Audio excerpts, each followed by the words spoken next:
Hey, y'all. Welcome to Sharpen, where no matter the candid conversation, we always whittle life down to what matters most. And we hope that as you hang out with us today, you will be inspired to do the same. My name is Nicole Payne. This is Danielle Perry. This is Lynn Rue. And this is Natyra Blount. And today's topic is the seasons of life, which is brought to you by Natyra Blount. This was her. Sound like a whole commercial. I know, right? When I normally go around and I ask the ladies what's been on their hearts and thinking about what's been on my heart. And so everybody sent back their responses.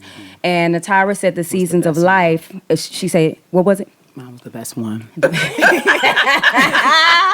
Thinking about all of the responses and looking at them, they kind of all fit into that anyway, right? And then seasons of life, as soon as she said that, it kept popping up like the next couple of days. So what are pros and cons to this season?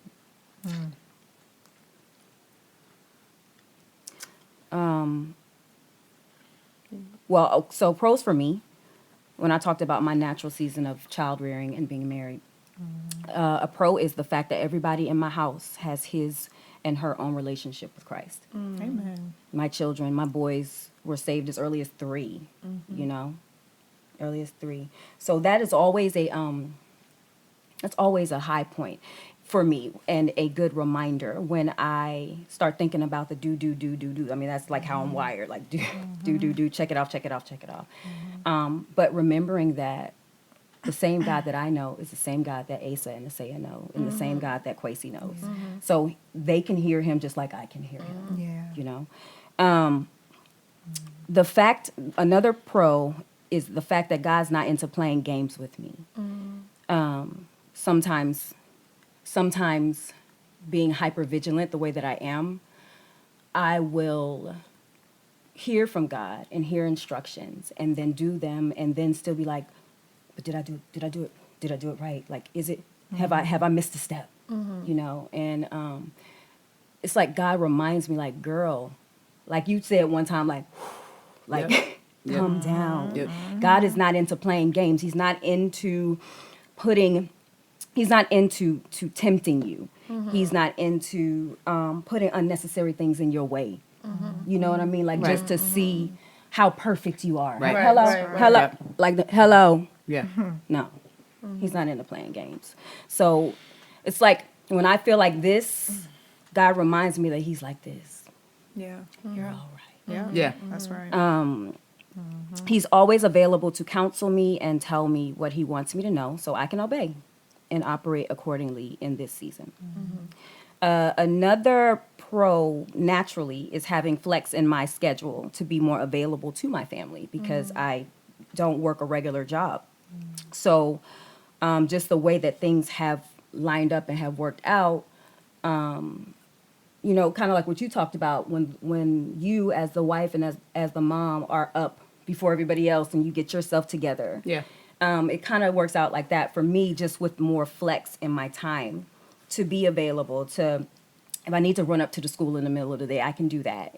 If I need to, like, we've been down to one car for a couple of weeks because the starter went up in the truck. So, you know, now, Kwesi and I, we're dropping the boys off together and then I'm running him to work and then I'm coming back home and, you know, things like that. So that's another natural pro for me in this season. I really appreciate that time to be intentional towards my family. Because I've always felt like this, even when I was working, like if I left the home and Kwesi and I were not on the same page or we were at odds or we had an argument, I just felt like, not that I wasn't covered, but I felt like my core base wasn't sound. And it affected me, like just going out throughout my day. Not like, oh, I'm going to die if he doesn't talk to me, but like at home, the home front is not together right now. And that would bother me. So this time around being in the season that I'm in, I just appreciate that availability to be able to get in my core, my home unit, you know, build myself up in the Lord and keep my family, my husband and my children before the Lord more intentionally, you know what I mean? And then doing those things that I may not have been able to do while I was working. I just like that. I like that space to be able to do that and be there for that reason. I also believe that this has both immediate and generational implications too. Because not to say that if I was still working as a teacher, I wouldn't be able to still build up my family. But it's just really, really big on my heart to not just obey God for the here and now, the four pains, Yeah. but for the generations Yep. after. You know what I mean? Yes. If I have anything to do with it, my sons and their children and their children's children will not be susceptible or will not be, they're going to start in a different place than I did. And they are going to, they're going to have a mama and a grandmama and a great grandmama who faced her demons and who asked God about anything, any curses, any generational habits that need to be broken now, so that generations after don't have to deal with it if they choose not to open that door again. That's what I'm saying. I'm very, very, very big on that right now. So cons for me are hearing from a perfect God, but being an imperfect human, needing desperately to navigate relationship with other imperfect humans. That's good. I'm reading a book right now by Jenny Allen. It's called Find Your People. And she says, outside of Jesus, relationships are the greatest gifts we have on earth and simultaneously the most difficult part of being alive. You posted that somewhere. On Okay. Facebook. So, yeah, I that resonates with me. And I guess just being, like, God is teaching me to be patient with myself. He helps me to be patient with others that I'm in relationship with. But that's a challenge sometimes. Yes. Not lying. A lot of time. A lot of the time. It's a challenge. Absolutely. And then not knowing how following God into the unknown, which is where I am in a season of not knowing how following God into the unknown is going to turn out. But at the same time, this always turns my attention right back to Him, which is always good. That's it. For me, I would say the pros of waiting, being in a season of waiting, it's just God building my faith, building my patience, building my love walk. And what I mean by that is when you're waiting on something that others have, you need to learn how to love through the pain of seeing somebody else have something that you're waiting on. And not allow your heart to grow jealous, to grow bitter, to grow ma'am. envious, or any of those Yeah. things. And so God has definitely been helping me with that. I would say another pro is learning how to be content more. Learning how to be thankful for everything that I have, because I really have no need of anything. Yeah. When I really sit and think about my life, I'm like, even though I'm waiting on God to manifest in some areas of my life, I don't want for anything. I'm truly blessed. Yeah. You know? So really sitting in that and really soaking in that, and just allowing God to just open my eyes to the fact that I'm really in a good place. Yeah. And so those are the pros. Did you say like I said prawns Prawns, because I was like about to shrimp. say the food? cons. Oh. Yeah. So, the cons, I would say, I mean, sometimes you just get tired of waiting. Yep. It's like the whole thing that I said at first about seasons being longer than what you expected. It's like, I know you hear me, God, right? I know I've been faithful in this, right? I know I've been obedient in this. I'm not perfect, absolutely not. But God, I've been faithful. What is going on? Like, why am I still waiting? What is happening? Yeah. And I think that's just a real human emotion that It we is. have. It is.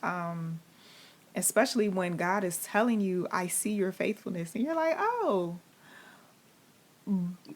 But you still gonna wait. But you still waiting. dot, dot, dot, dot, dot, dot. But you faithful right there, girl. You faithful. So that can be hard. That can be hard. And you do have days, whatever you're waiting on God for, you have days where you're just like, God, I'm not having a good day today, and I need you. I need you today. And so those are, those are the cons that come with waiting.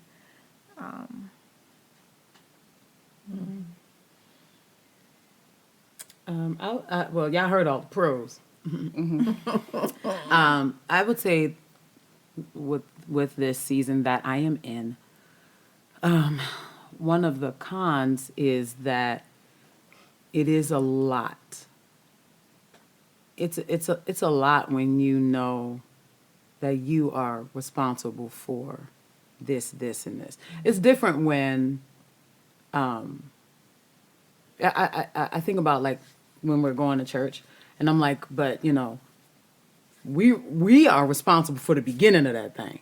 Like we can't be coming in at 10. We need to be when that thing come on, boom. The team we need to be ready. And so Sundays are a little different for us than it would be someone who's just coming and sitting. They might say, let me just stop at Starbucks right quick and do this because I need this today. We ain't got time. So my body now, I typically am on the elliptical by 5:30 because I need to be in the shower by 6. And so now my body's always up before a couple of minutes before 5:30. So it doesn't matter if I go to, and I thought if I get in bed late, it won't, don't matter. I can fall asleep at 1:30, 5, around 5:15, 5:20, I'm awake. So this week has been, this week in particular has been, I've been very, very tired. But even this morning, because I was up, I woke up at 2 and I was up till about 4:30. And then I was like, I'm going to go back to sleep, get up at 7:30, hit the elliptical and do this and that. But I was tired when I woke. But I knew, no, you need to get up. That first 30 minutes, you know where you need to be. Get up and go. And that, does affect my rest when I have a whole lot of other things. Okay. So we've been working we're purchasing a vehicle. But it's in Pennsylvania. So it's a lot of, between the bank and the dealer and me. Yeah. So and I have to send the emails and I have to do. So my husband is like, did you check? Did you see anything? Did you check? I'm like, bruh. But I'm at work and I have to check that. And I still have work. And then I have deadlines at work. Like nothing is letting up. Correct. But that's the season I'm in. You want more. Much is given, blessed. So it can be, and yesterday I remember Montague called me and we were talking. And it's funny because I'm a second grade teacher. And the kids who were my second graders last year, it's probably like 5 or 6 of them come see me every day. Every day they come see me. And sometimes I think up in 3rd grade they're having a hard time. But sometimes they play too much and they come and see me because now, it's just, oh, Miss Blount, but I have some who come and see me at lunchtime. And yesterday I was like, yeah, I can come in at lunch. But I had like all these different things to do. And Montague was sending me messages. And I was going to eat because I packed chicken Parmesan leftovers. So I was going to warm that up and I was going to eat that. Yep. And I just remember feeling just within those few minutes, because the kid was like, Miss Blount, you gonna come in here and sit down? Right. Like you in my room on my time. Yes. I was like, hold up now, I gotta do this and this. But I needed to be there for those kids for that little bit amount of time. I knew that was something I was supposed to do. But I also know I needed to check my messages because the faster I sign this document, I need to know when it comes. The faster I sign it, the faster we can expedite this process, so it doesn't roll into next week. And I knew I had to prepare for the afternoon. So during lunchtime, sometimes I kind of look over what we're doing for math and science and yada yada. Yeah. And Ooh, and how long do you have for lunch? it's a 45-minute block. So just during that time, and he was like, "You okay?" I was like, "Yeah, I'm all right." And I just got, I ain't feel like talking, and I had to be patient with the kids, and so sometimes it is like, it's a lot, but I know it's supposed to be. I know I'm not supposed to put any of this stuff down, because of the next season of where I will be. I need to be able to, take the heat so I can stay in the kitchen. So just it gets tiresome, but I need to be up at 5:30. I can't sleep in. And we had that 2-hour delay. I didn't need to be on the elliptical by about 5:30, but I still needed to do it. So I still made the adjustment and did what I needed to do. But it can be it's a lot of energy, a lot of time. One of those days I forgot to say hi to my mama, and mommy lived with me, and I literally didn't see her. I had like a headache. I got home and I was just overwhelmed, and I barely ate my food, and I took some medicine and I went to sleep. And then I wound up apologizing that next day, because normally I could go downstairs and talk to her for like 10 minutes, see how she's doing, blah, blah, blah, and I didn't. So she was wondering if I was okay.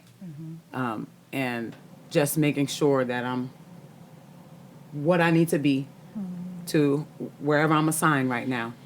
And just, I need to do it.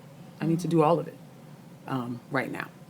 And it's not always going to be like that. It's not always going to feel like that. Whether it's because I get conditioned and I'm good and I can handle, kind of like when you're working out and at some point your body can handle what you're doing. Whereas before it was a lot of pain, it was a lot of this, it was a lot of that. In which case you're going to be stretched again, what you're supposed to do. So I just know it's not always going to feel like that, but sometimes it can be overwhelming. Yes. But just because I'm overwhelmed doesn't mean I get to stop. So that's the con. For me, the pros are, I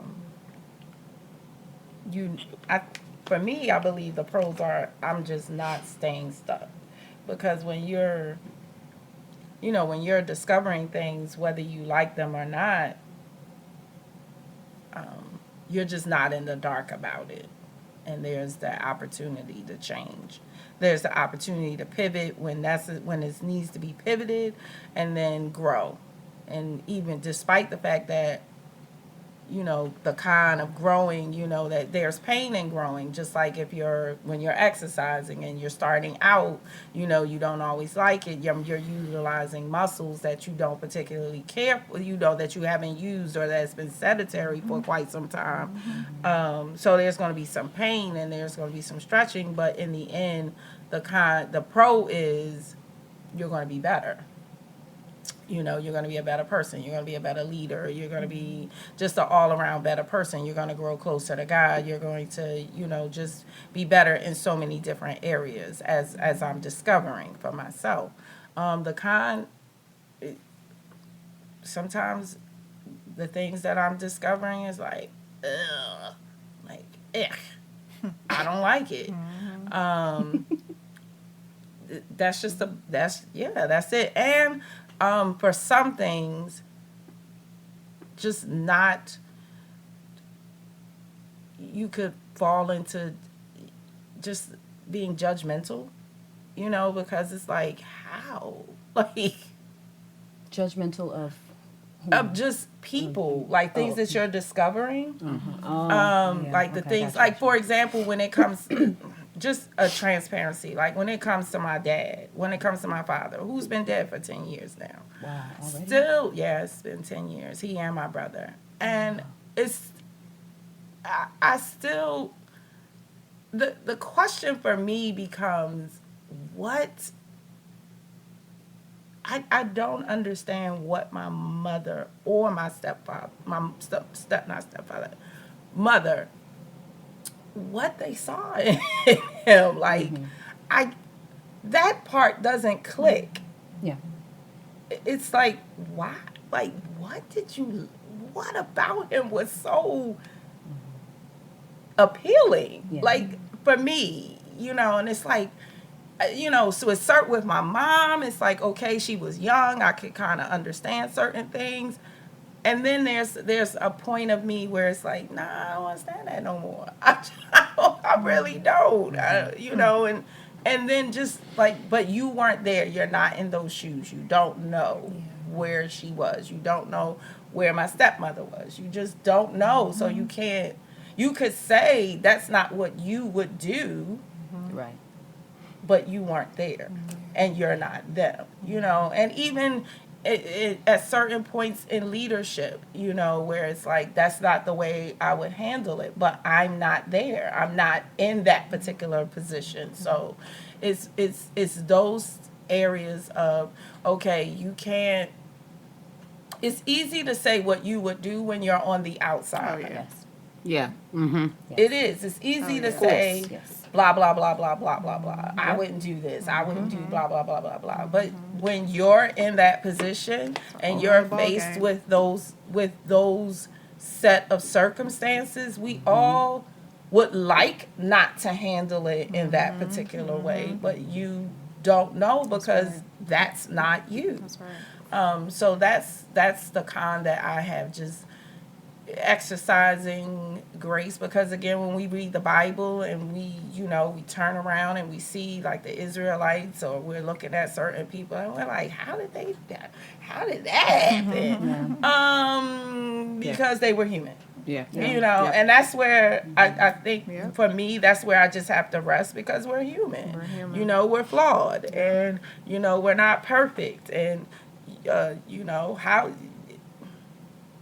because they lack faith. You lack it too sometimes. Yeah. You don't always believe what God said. That's He right. said, yeah, he gave you this yesterday, but something else might come up and you like, I don't know if he gonna do that. Like there's this, I think a pastor said this, we think that heaven has a deficit, and it does not. And what you said on Sunday, what God, I had to say that to myself every day. I had to say that to other people. What the nurse said to Natara, what God cannot do does not exist. Okay.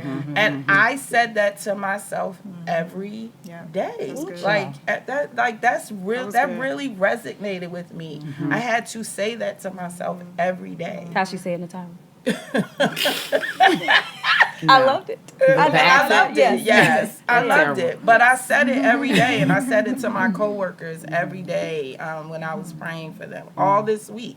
Like, it's just like really stuck in my head to keep me walking by faith. Like, there's nothing God can't do, and even if He doesn't do it for me, then that wasn't the plan that He has for me. Yeah. Or it might be I'm not ready for it right now, or He has, and even if it's not that what He has for me, there's something better that He has, and I just need to be in expectation of it. So that's where I am. Yeah. All right. Well, very quickly, how do you know a season has changed, and what's important? Which I think this was kind of answered earlier, but what's important to remember when a season is changing? Well, you better remember the lesson, or you're gonna go through it again. That's one thing. If you don't remember the lessons, you're gonna be walking in that wilderness another year, looking at that same bush and rot. Like, didn't I say that one? Because you ain't get that lesson. Yep. Yep. You're gonna be running up on them same heights because you didn't fight those battles in disobedience. So True. you better remember those lessons. True. Yeah, and I think surrender regardless of the season. Look at you with my word. Go Sanity. ahead. Yeah, surrender regardless of the season, because God is the God over any season. Absolutely. He's God over any season, and our job is surrender regardless of it. And seasons represent life. So a tree that's not going through the seasons, the only reason a tree would not go through the seasons is because it's dead. Right. That's good. And otherwise you're going to see that tree, unless it's like an evergreen or something, which I know what I'm trying to say. Yeah, So don't even try it. right. But you're gonna see that tree go through those different seasons. Yes. And I see going through different seasons just shows that you're living and that, God is doing more because we're not here to stay the same. There's always adjusting, always growing. There's always a different thing to correct, something else to sift out. And that's life. Right. That's Life. growth. That is maturity. There's nothing like seeing a tree that's been around for 100 years. It's like Absolutely. this big, beautiful. It's always very you're impressive, like, oh yeah. my goodness, how long did you do that? Yeah. And you think about like, I wonder how deep those roots are. Yeah. Like I want, and we want to be like the tree. We want to be able to, start out like this little, and then now we're this massive presence, and that becomes something that God can use. You can't get shade out of a tree that's just been planted. Right. I planted a tree maybe like a year ago in front of my house, and it's all little and whatever. Like, you can get no shade from that tree. But that tree that's been there in front of my house, look, the cicada tree that looks like it's alive when the you cicadas in always there, run that tree gives shade to our bedroom Yeah. because it's so high. Yeah. And then I just look at all the life in it. This little squirrel family, the cardinals that live in that tree, and just the flowers that come in the one season, and it's green in this season. And it's just a beautiful thing how God shows himself through nature. He shows himself through the relationships we have, and he shows himself through nature. Listen. And it's amazing. It But is. those seasons, it's life. It's life, and you grow. And as you go through your different patterns, and you grow some more, and then and it's not really comfortable. The trees go through that funny little season where they lose all the leaves That's and how our everything, tree and look then right now. they just kind of look like Right. and then within a couple of months they're gonna be green and flourishing again. Exactly. And it's okay because there's still life Right. happening. It just looks different in different times. And then they're gonna I love that. change colors because it's fall. That's my favorite. Yeah, You see all the different Yeah. colors and same. And that's a perfect, beauty that of is it. a perfect segue to this quote that I wanted to share with y'all. Did y'all see the Dear Future Wifey podcast featuring Pastor Jerry Flowers? no. It was No. excellent. A cuffing season. Yes, No, it was I've seen excellent. it. Yeah. Now, on my clearly, feed. cuffing season's talking about singles, but Right. he just has so many nuggets of wisdom in there. Oh, And I I was didn't just see that like, one. yo, like this, I listen to him every now and then, but that was the first time I really sat and listened to him for like an hour. And I was really blown away by a lot of what he said. And this is the quote that I wrote down. He said, beautiful pictures are taken in the fall, right? But eventually, you got to let the season of fall go. You got to let go to prepare for the winter season, which is a harder season. But God wants you to go through winter so that you can come back fresh for the spring. He said, if you don't properly manage your winter, the seasons will shift, but you won't. And so Quiet. Okay. that was just mind blowing to That me. is, Because yeah. again, going back to what we were saying about how we can delay seasons or we can have them repeat again, going around that same mountain over and over. Properly managing that winter. Fall was beautiful. The leaves are beautiful. The trees. I love when I'm just driving and there's like just all these multicolored trees. Right. It's beautiful. Right. And then, like you said, at some point, them leaves gone. Gone. And the trees are bare. And it's a mess. We got to clean them things. It is a mess. And nasty when it's wet. Listen to it. But nourishing the soil. Yes. And like you said, them eyes. Gideon makes that face sometimes. Yes, he does. But like you said, it may look different, but that's okay. Right. Like a bare tree doesn't look beautiful. It just looks Bare. ew. Bear. Ew. But there's still something, it's still something taking place. Right. So that by the time the spring comes, Yeah. those cherry blossoms or whatever, happens with Yep. that Yes, tree. I love the cherry. I know, it's blossom. beautiful. It's beautiful. It's beautiful again. Exactly. So allowing yourself to go through that winter season so that by the time spring comes, Yeah. you're flourishing again. Right. You are. Yeah. That's good. That was good. All right, good talk, ladies. Yes. Well, to stay connected with us, check the show notes for the direct links to all the platforms where this podcast is available, or keep watching right here on YouTube. This podcast is also a part of the Just Be brand, which you can follow via the links in the show notes as well. There's merch and all there, y'all, including my book, Just That's Be right. Chow, which can be purchased on Amazon. If anything said here helped you, please take a moment to share or repost this and any other videos from this channel that resonate with you. We thank y'all so much for hanging with us today at Sharpen, where no matter the candid or authentic conversation, we always whittle life down to what matters most. And we hope that today, as you hung out with us, you were inspired. I don't know what they on. You were inspired to do the same. We'll see y'all next time. Bye. That was like we supposed to be looking. We supposed to be looking Yeah, right now? exactly.